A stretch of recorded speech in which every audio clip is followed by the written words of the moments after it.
ये काढ़ा उसकी कोख में पलते हुए बच्चे को मार देगा। आगे से उसकी कोख में वारिस कभी नहीं जन्मेगा। एक चम्मच से ज्यादा मत देना, उसकी माँ भी मर सकती है। हर अपराधी का अपराध करने के पीछे कोई ना कोई मकसद जरूर होता है। फिर ये व्यक्ति किस इरादे से इस महिला के अजन्मे बच्चे की हत्या कर देना चाहता? नमस्कार, सावधान पंजाब फाइट बैक नाउ में मैं सौरभ राज जैन आपका स्वागत करता हूं। पंजाब के एक गांव में एक महिला मां बनने वाली थी। उसके बच्चे के रूप में उस मां और उसके परिवार में खुशियां आने वाली थी। फिर ऐसा क्या हुआ कि कोई व्यक्ति उस अजन्मे बच्चे की हत्या कर देना चाहता था? आखिर एक बच्चा जो अभी तक इस दुनिया में भी नहीं आया था, उसकी किसी से क्या दुश्मनी हो सकती? क्या था इसके पीछे का सच? आइए जानने के लिए देखते हैं पंजाब की ये सनसनीखेज वारदात।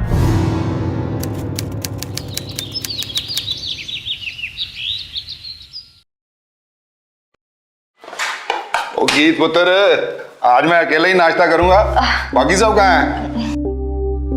ओ चाचा जी, यहाँ हैं हम सब। पापा जी, दार जी अपनी छड़ी ढूंढ रहे थे। हमने बोला आपके पोते ही आपकी छड़ी हैं। दो बेटे और दो पोते। रब ने बड़े नाप तोल के मेरी अर्थी के 4 कंधे बनाए हैं, पर एक कंधा। अब दार जी सुबह सुबह से क्यों बोल रहे हैं आप? मौत तो एक दिन आनी है बेटा, पर मेरी अर्थी का चौथा कंधा जगताप नहीं, तू होगी गीत पुत्र। जगताप को मेरी अर्थी को हाथ मत लगाने देना। दार जी, मेरे देवर को ये बात बिल्कुल अच्छी नहीं लग रही। आप ताजी के लिए ऐसा क्यों सोचते हैं? करण पुत्र, तू मेरी जान है, जान। बस अपने बाप की आदतें मत पाल लेना। दार जी, दारू के ठेके वाला बोल रहा था कि कल ताया जी ने दारू पी के एक ट्रक वाले की खोपड़ी खोल दी। ये तो उसने बात को संभाल लिया, नहीं तो ताया जी को पुलिस पकड़ कर ले जाती। बस यही एक दाग लगना रह गया था गज्जन सिंह की इज्जत पे कि उसका बेटा जेल में। खुदार जी, जगताप वीर जी हताश है जिंदगी से, इसीलिए दारू का सहारा ले लिया। और हताश तो उसने मैनू किया है, तो मुझे कमियां ना छिपा। ना वो उस कर्मचारी से वो प्याता और ना वो लोट खसोट के हमें भगाती वहां से। उसने अपने पैरों पर खुद कुल्हाड़ी मारी है। दीदी दीदी दीदी दीदी दीदी निम्मी, तेनू जरा भी संस्कार नहीं। पहले सबको सत श्री अकाल करती, फिर आके अपनी दीदी से लिपटती। सॉरी दीदी। लो जी, गीती बहन ते खुशाल जीजू दी साली वाला सब नु सत श्री अकाल। सत श्री अकाल जी। बस बस खुश रह। ओ बस बस बस, मेरे पैर ना छू, मैं तो तेरी बहन से भी नहीं छुआता। तो ठीक है, फिर मैं आपसे हाथ मिला लेती हूँ। अरे वाह। दादी, मैं आपको बताना ही भूल गई। निम्मी अपनी छुट्टियां कुछ दिनों के लिए मेरे साथ बिताना चाहती थी, तो अब मैं तो घर से जा नहीं सकती, इसलिए मैंने उसे यहीं बुला लिया। अच्छा, ये अब यहाँ रहेगी? दार जी, क्यों मेरी साली को डरा रहे हो? निम्मी तो टेंशन ना ले, दार जी तो तेरे साथ मजाक कर रहे हैं। ओ पापा जी, आप इन बच्चों वाली हरकतों से बाज नहीं आओगे। ओए निम्मी, तू जितनी देर चाहे ना छुट्टियां मना यहाँ पे। ठीक है। दार जी चलो पेपर छोड़ दो, आपकी दवाई का टाइम हो गया है। ओ दवा बाद में, पहले तो दलजीत को फोन कर, उससे कह कल अपनी वकालत मेरे साथ आके करे। तड़के ही बोलो उसे खेत में आने के लिए। वकालत? हाँ, उससे वसीयत बनवानी है बेटा। वसीयत? दार जी, जब भी मैं वसीयत का नाम सुनती हूँ ना, मैंने अपने पापा और चाचा की याद आ जाती है। आज तक दोनों ने एक दूसरे से बात नहीं की। बंटवारे के जहर ने ऐसी दरार डाली कि पूछो ही मत। बेटा, जहर बंटवारे में नहीं, आदमी की गलत सोच में होता है। मेरे मरने के बाद ये जहर अपने परिवार में ना घोले, इसीलिए तो ये वसीयत बनवा रहा हूँ। पर दादी, हमारा परिवार तो मिलके रहता है ना बेटा, इसीलिए तो जमीन पे लकीर खींच रहा हूँ, दिलों पे नहीं। समझ गई? तो जाके फोन कर उसे, दवा मैं बाद में खा लूंगा। नहीं, दवाई आप खाइए, मैं जाके फोन करती हूँ। हाँ, तू जाके फोन कर।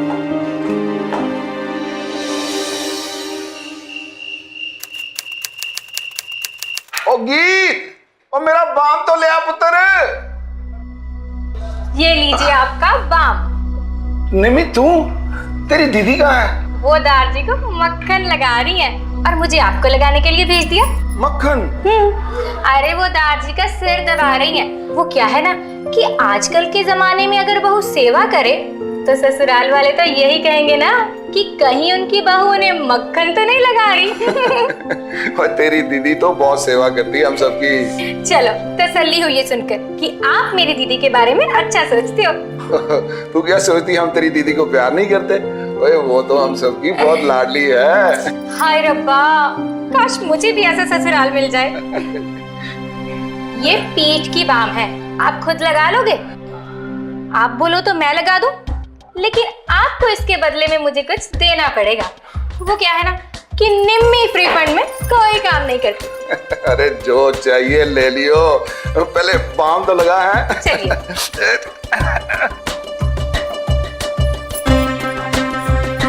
चलिए, हो गया।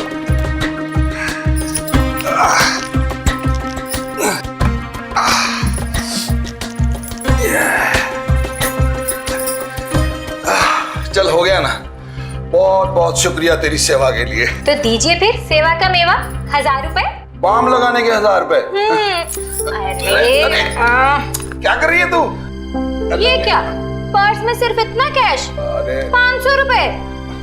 ठीक है, मैं आज इसी से काम चला लेती हूँ, पर बाकी के 500 रुपए आपकी तरफ उधार है। यहाँ ये लीजिए। बात सुन। चली ना हुए था।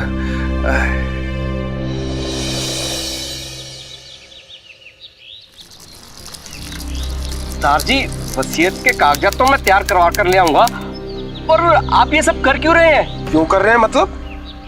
तेरे से फ्री में थोड़ा काम करवा रहे हैं, पैसे देने तेरे को। जल्दी से टाइप करवा के लेके आ।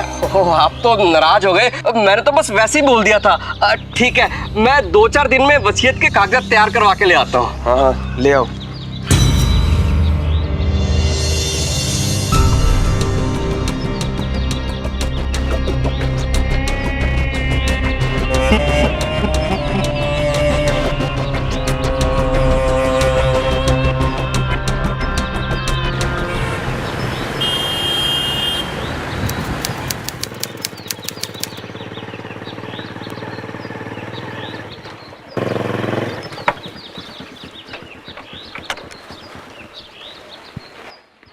सत श्री अकाल जी। सत श्री अकाल।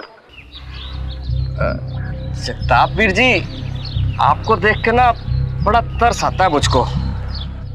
तरस आता है? और मैं सरदार कज्जन सिंह का बेटा हूँ और तू साला मेरी खिल्ली उड़ा रहा है? खिल्ली तो आपके पापा जी आपकी उड़ाने वाले हैं। हैरान ना हो, सच बोलूंगा तो सिर्फ दारू का ही नहीं, पुरखों की जमीन जायदाद धन दौलत सबका नशा उतर जाना आपका।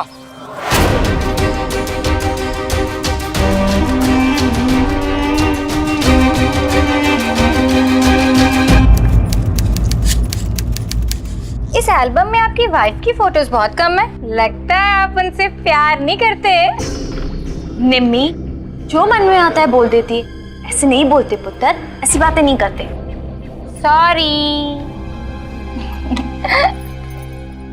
अरे ये देखिए, ये आपके बड़े भाई साहब है ना? पापा जी बाहर निकलो। एक चंगा नहीं कीता मेरे नाल तुसी। मेरे साथ इतना बड़ा धोखा। बाहर निकलो पापा जी। ओए नशेड़ी, क्या ड्रामा लगा रखा तूने? ड्रामा तो मेरे साथ हुआ है पापा जी। मैं आपका बड़ा बेटा हूँ और जायदाद में से 85% इस छोटे प्रताप को दे दिया आपने। ओए किसने बताया तुझे वसीयत के बारे में?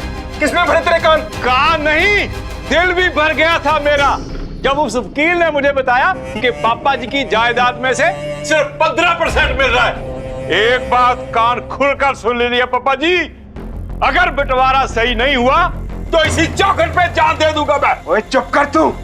ओए गीत पुत्र, फोन लगा जरा दलजीत को, पूछूं जरा मैं किससे पूछ के बताया उसने जगताप को वसीयत के बारे में। दारजी, वो जगताप वीर जी को कोई गलतफहमी हो गई है। अब मैंने उनको 15 नहीं 50% कहा था। 50%। ओए सुना?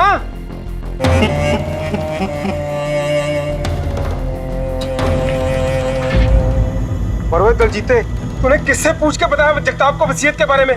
वो जी, वो उन्होंने खुद मेरा रास्ता रोककर मुझसे जबरदस्ती पूछने लगे। ओ, मैं क्या करता जी, मैंने बताना पड़ा। चुप, बताना पड़ा इसे।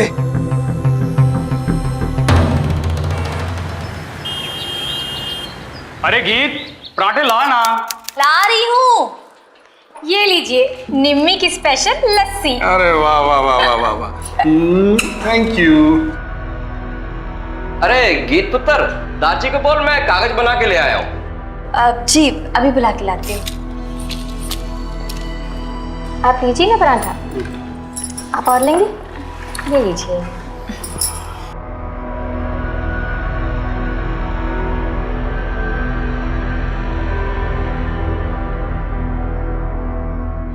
ठीक है, बस कुछ थोड़ा बहुत चैरिटी वास्ते। चलो मैं तुम्हें छट के आऊँ। चल पुत्र, चलो। एक और।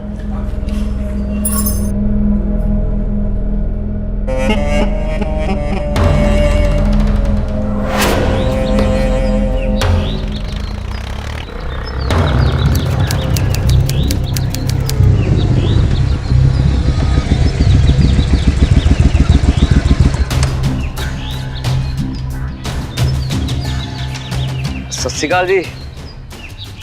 ओए सत श्री अकाल वकील साहब, क्या हाल है तेरा? बस जी ठीक है।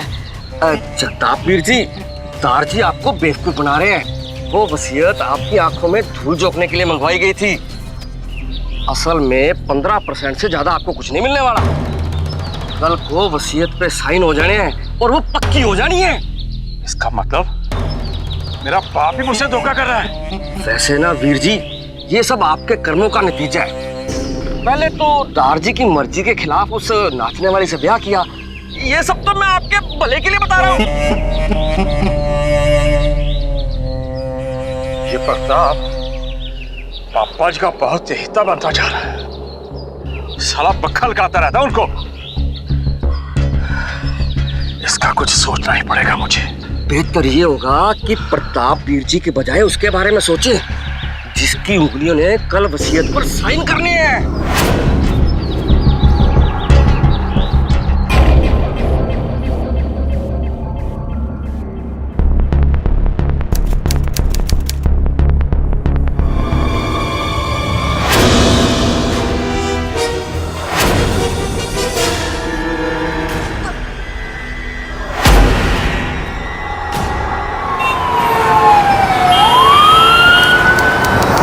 तेजधार हथियार से हत्या हुई है इनकी।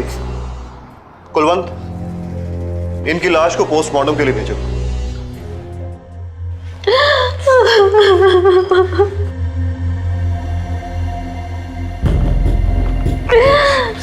आपको किसी पे शक है? मतलब आपके परिवार की किसी के साथ कोई दुश्मनी? नहीं इंस्पेक्टर साहब, हमारी किसी से कोई दुश्मनी नहीं। पता नहीं किसने किस इरादे से पापा जी को मार दिया।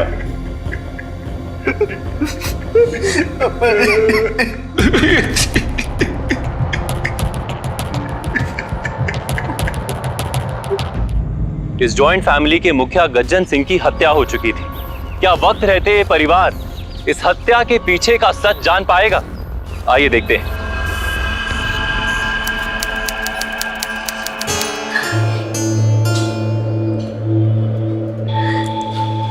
पापा जी, इतने दिनों से आपने ठीक से खाना तक नहीं खाया। ऐसे तो आपकी तबीयत खराब हो जाएगी। दीदी, आप जाकर जीजू को खाना खिलाइए। इन्हें मैं खाना खिलाती हूँ।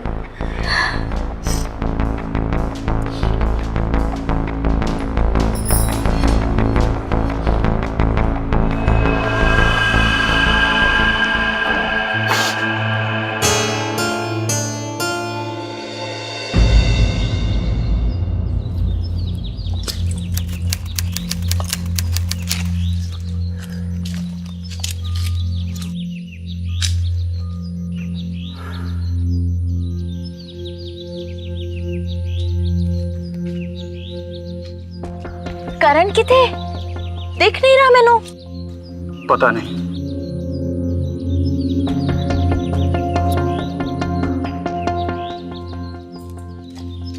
तुसी दोनों भरा तो दार जी के लाडले हैं।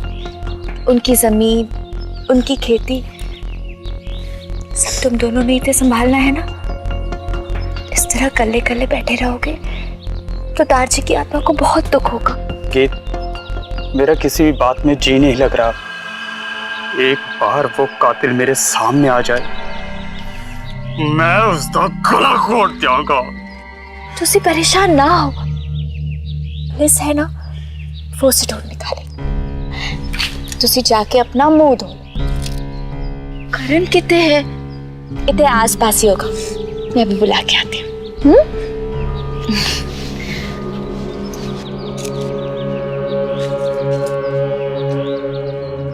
करण, करण,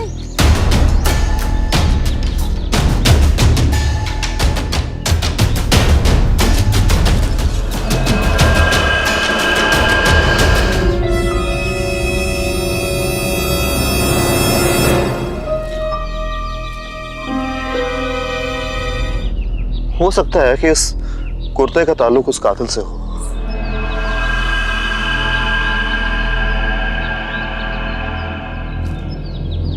इस टेलर को थाने में जल्द से जल्द लेके आओ। जी सर।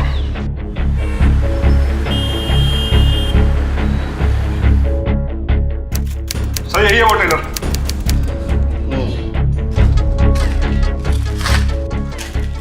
ये कुर्ता तूने सिया था? जी सर। किसके लिए सिया था? ये वो बड़ी कोठी वाले जगताप सिंह है ना, उनके लिए सिया था।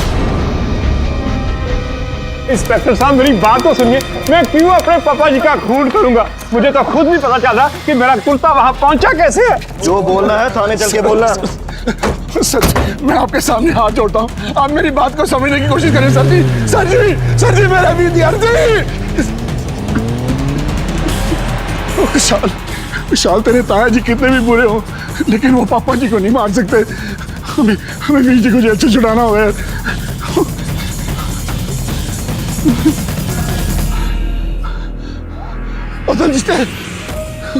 यार, यार वीर जी को पुलिस पकड़ के ले गई है।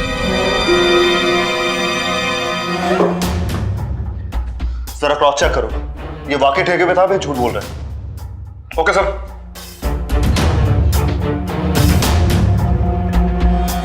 जगताप पीर को जमानत तो मैं दिला ही दूंगा, पर आप लोग दारजी को इंसाफ नहीं दिलाना चाहते। ओए, तेरा मतलब क्या है? मतलब क्या है तेरा? हैं? पापा जी ने दारजी को मारा, ये कहना चाहता तू? मैं तो बस एक अंदाजा लगा रहा था। उनका कुर्ता ढूंढकर जेल में पहुंचाने वाले तो तुम्हारा भरा कुशाल और परजाई गीत थे। तो तुम मुझ पर इतना गुस्सा क्यों निकाल रहे हो? करण, माना कि कुर्ता ताया जी का था, पर मेरा मन कहता है कि वो बेकसूर है। बेकसूर? तो जीजी सही कह रहे हैं, ताया जी नफरत करते थे दारजी से। मैंने तो लगता है कि उन्होंने ही ताया जी ने मारा है। कुशाल, तू पापा जी को कातिल मानता है? हाँ, मुझे कोई शक नहीं, क्योंकि तेरा बाप इंसान नहीं जानवर है, जानवर। उसने मेरे दारजी ने मार दिया। कमीना साला। ओए, तेरी हिम्मत कैसे हुई मेरे पापा जी को गाली देने की? है मैं तुझे बस शर्म आनी चाहिए तुम दोनों भाइयों को, अपने ही घर में फूट डालते हुए। हाँ हाँ, नहीं मानता इसे मैं अपना भाई। वैसे भी ये सगा नहीं है, इसके अंदर उस नाचने वाली का खून है जिसे दारजी नफरत करते थे। एकदम करण, कितने जा रहे हैं? से नाराज होके नहीं जाते। बस बचाई जी, बस ये दिखावा करना ना बंद करो। मैं सब समझता हूँ, कम नहीं हूं आप किसी से।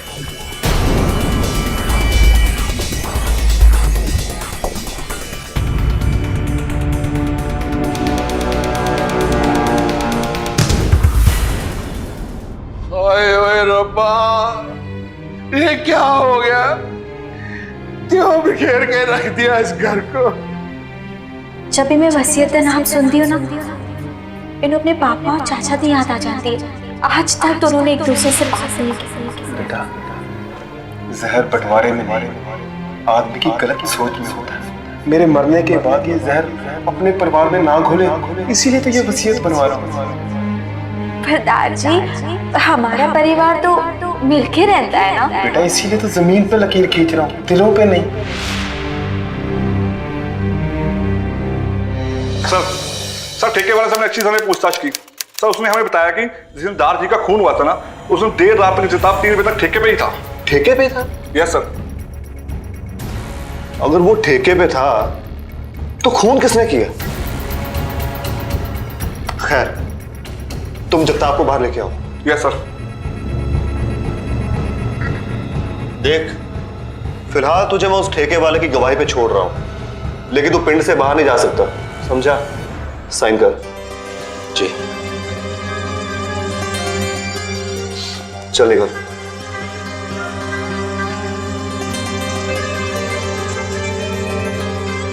नजर रख इस पे। Okay sir.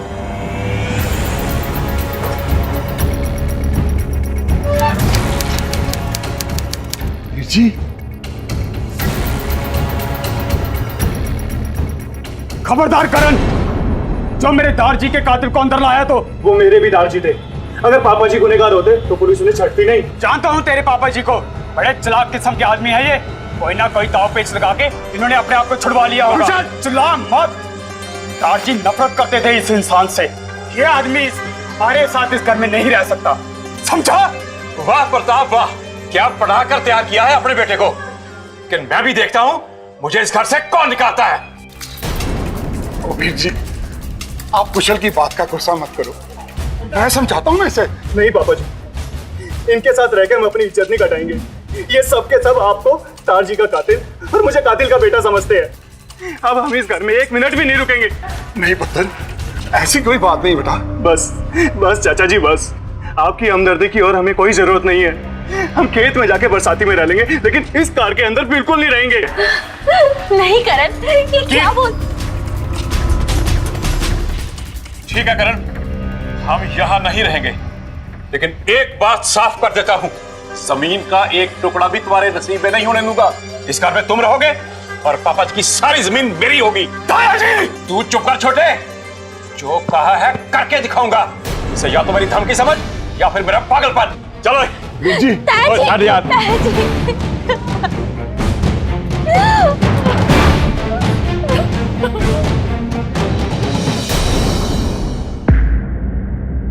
दारजी नई विल पर साइन करने से पहले ही उस हादसे का शिकार हो गए थे, इसलिए उनकी पुरानी विल जो कि वो अपने मरने से पहले लिखकर चले गए थे, वही अब दोनों परिवारों का बंटवारा करेगी। क्या पापा जी पहले भी कोई बिल बना के गए हैं? मुझे तो यह सारी इस प्रताप की चाल लगती है, जिसमें मुझे 15% और इसको 85% मिलने वाला था। मैं नहीं मानता किसी बिल को। ओ पापा जी शांत हो जाइए, पहले वकील ने अपनी बात तो कहने दीजिए, फिर बात करते ना हम इनसे। जगताप पीर जी, प्रताप पीर जी,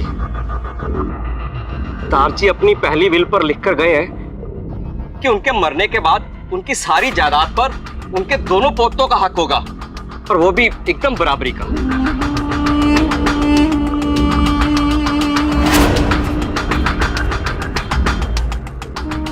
देख लिया वीर जी, पापा जी ने हम दोनों बेटों का नहीं बल्कि अपने पोतों के बारे में सोचा है।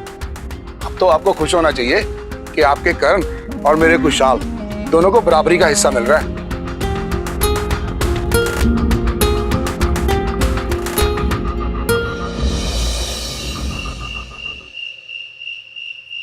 खुशल जी, बंटवारा करके सारा परिवार बिखर जाएगा, तो अनु और करण को सुलह करके साथ रहना चाहिए।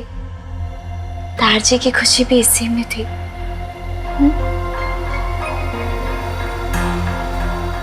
अरे जीजू क्या हुआ? निम्मी, सर बहुत दर्द हो रहा है और नींद भी नहीं आ रही। लो, सर दर्द हो रहा है। अरे मेरे पास सर दर्द की बहुत अच्छी दवाई है, उसे खाते ही आपको गहरी नींद आ जाएगी। मैं वो लेकर आती हूँ। लीजिए जीजू दवाई। अब अगर रेलगाड़ी भी आपके पास से गुजर जाएगी ना, तब भी नींद नहीं खुलेगी।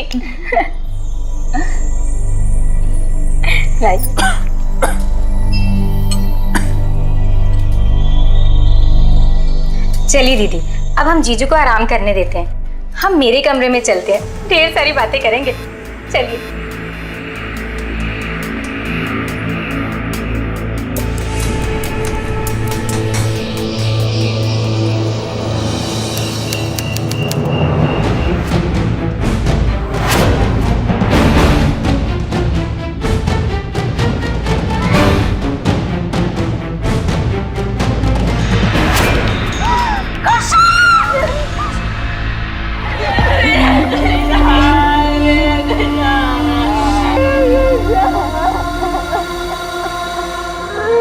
इंस्पेक्टर साहब, मेरा सुहाग छीन गया। तुमने उस कातिल को मत छोड़ना। मुझे लगता है कि सरदार जी की हत्या और कुशल की हत्या के तार आपस में जुड़े हुए हैं। पहले तो हम जगताप पे कोई इल्जाम साबित नहीं कर पाए थे, लेकिन अब कुछ ऐसा हुआ है कि जिससे सारा शक उस पे जा रहा है।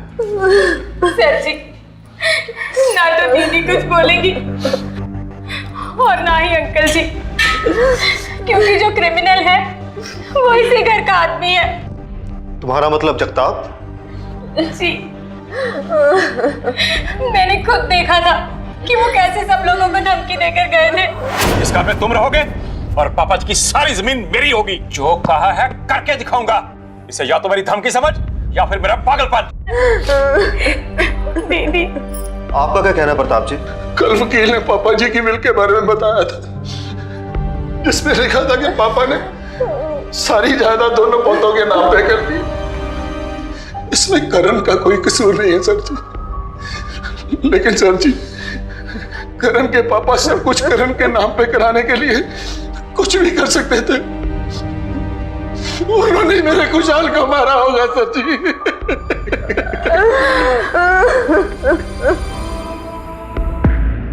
क्या दार जी की और कुशाल की हत्या जायदाद के लिए की गई थी या इसके पीछे कोई और ही राज था?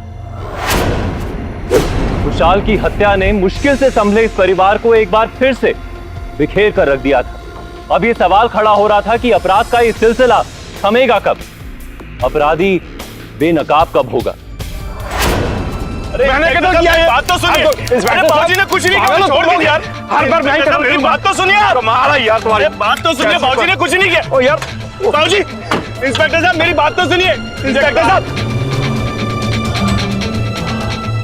चाचा जी, धूल में लट घुमाने से ना सिर्फ धूल ही उड़ती है, और मेरे पापा जी को जेल भिजवा के तुम लोगों को कुछ हासिल नहीं होने वाला। कुशल के जाने के बाद तुम लोग कंगले हो गए हो, क्योंकि दार जी की जायदाद का अकेला वारिस हूं मैं। मेरे अलावा दार जी का कोई और पोता नहीं, समझे आप लोग?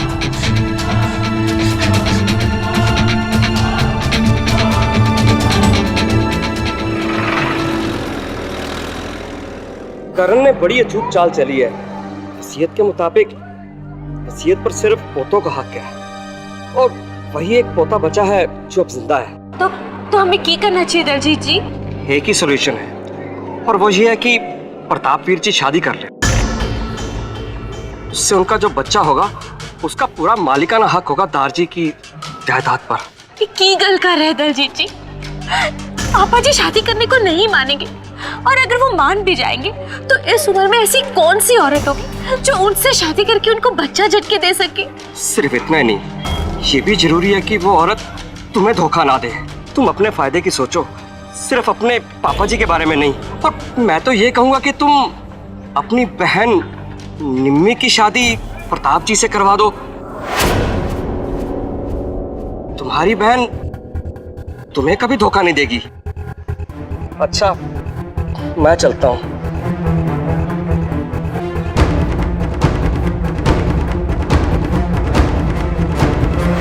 ओए पुत्र, ये तू क्या बोल रही है? मैं और निम्मी से शादी कर लूं? तुसी मेरी गल समझिए पापा जी। अगर दार जी का पुत्र इस दुनिया में नहीं तो सारा हक उस करण का होगा।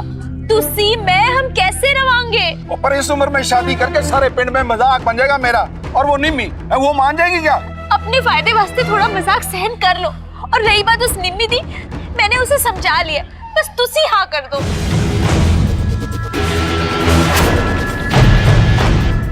पापा जी, ये फैसला मैं आपकी वसीयत को न्याय देने के लिए कर रहा हूं।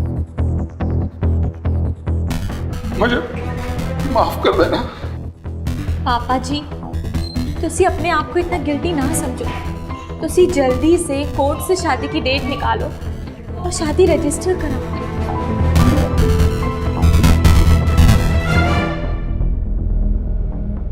निम्मी,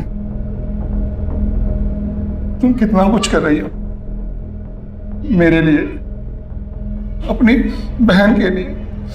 जीती रहे।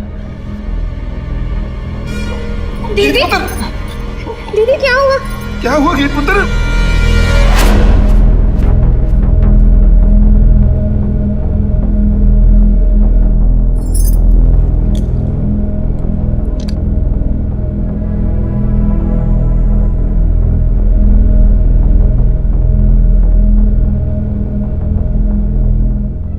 मुबारक हो, आप माँ बनने वाली हो। ये मैं मेडिसिन लिख देती हूँ, आप ये मंगवा लीजिए और इनको टाइम टाइम पे खिलाते रहिए। Thank you doctor.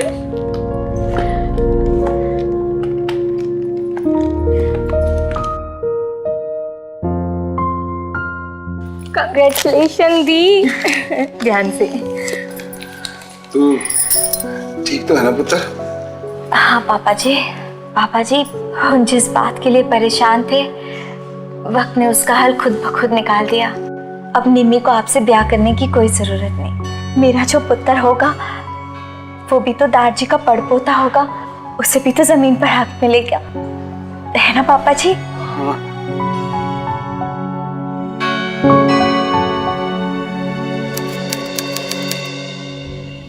ये काढ़ा उसकी कोख में पलते हुए बच्चे को मार देगा। आगे से उसकी कोख में वारिस कभी नहीं जन्मेगा। एक चम्मच से ज्यादा मत देना, उसकी माँ भी मर सकती है।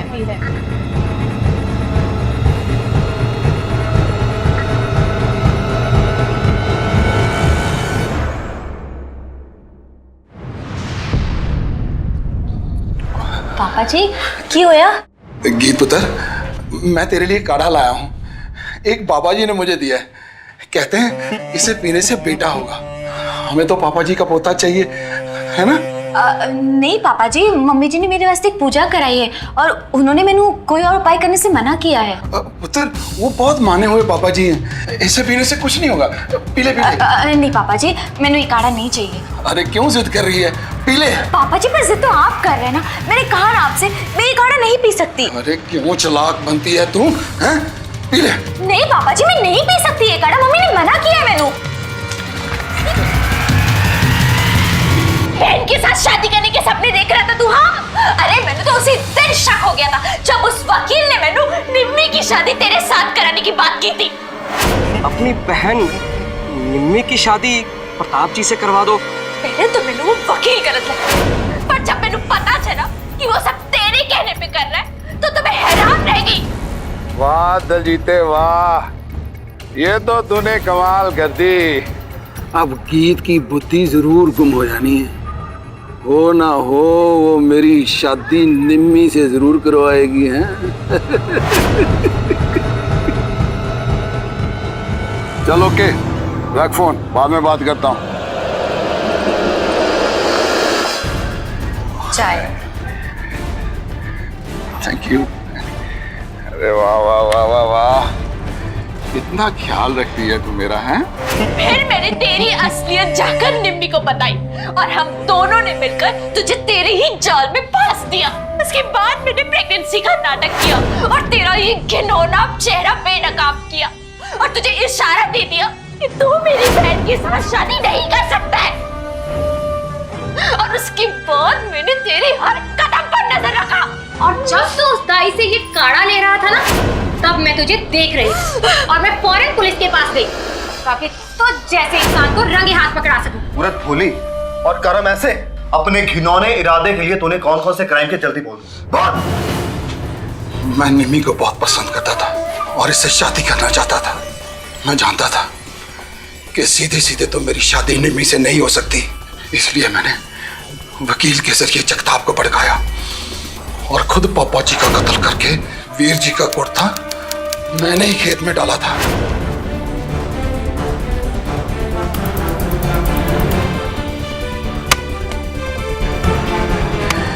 क्योंकि मैं जानता था कि गीत रोज उस रास्ते से कुशाल को खाना देने के लिए जाती है और इसने वीर जी का कुर्ता देख लिया। जब मैंने पापा जी को मारा तब जगताप ठेके पे ही था, तो मैंने वकील के जरिए ठेके वाले को कहलवाया कि वो थाने जाके जगताप के हक में गवाही देने से बिल्कुल ना हिचकिचाए, क्योंकि मैं उसे थाने से निकलवाकर कुशाल के कत्ल में फंसाना चाहता था।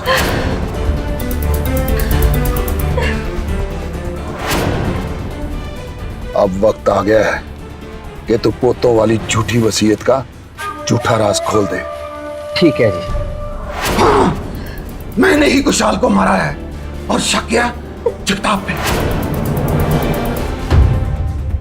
और अब वक्त आ गया था मेरा मकसद पूरा होने का, लेकिन इन लड़कियों की चालाकी से मेरी महीनों की मेहनत पे पानी फिर गया। जरा सा भी पछतावा नहीं कि तूने की किया। कैसा बाप है तू, अरे कैसा बेटा है तू, कैसा बेटा है। एक घिनौनी वासना के लिए अपने ही बाप और अपने ही बेटे की जान ले ली। प्रताप ने अपनी घिनौनी नीयत के लिए एक नहीं कई अपराध किए थे।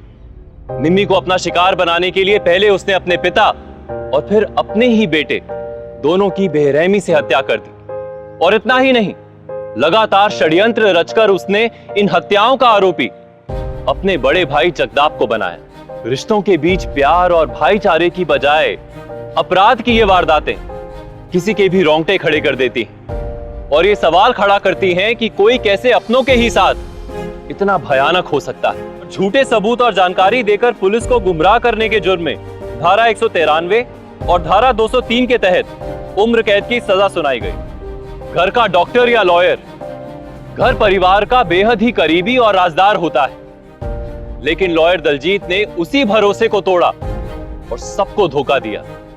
उसने ना सिर्फ अपने क्लाइंट से बल्कि अपने प्रोफेशन के साथ भी दगा किया। दलजीत को क्रिमिनल कॉन्स्पिरेसी के लिए आईपीसी धारा 120B के तहत 2 साल की सजा सुनाई गई और बार काउंसिल ऑफ इंडिया ने भी उसके अगेंस्ट एक्शन लेते हुए उसकी प्रैक्टिस का लाइसेंस रद्द कर दिया। पंजाब के क्रिमिनल्स को कानून के हवाले करने के लिए हम सभी पंजाब वासियों को एकजुट होना होगा ताकि पंजाब एक क्राइम फ्री स्टेट बन सके। और ये सब हमें अभी करना होगा, क्योंकि अभी नहीं तो कभी नहीं। इसी के साथ मैं सौरभ राज जैन आप सबसे विदा लेता हूं। पंजाब में जुर्म को जवाब देती हुई एक और सच्ची घटना के साथ आपसे फिर से होगी मुलाकात। तब तक के लिए सावधान पंजाब, फाइट बैक नाउ।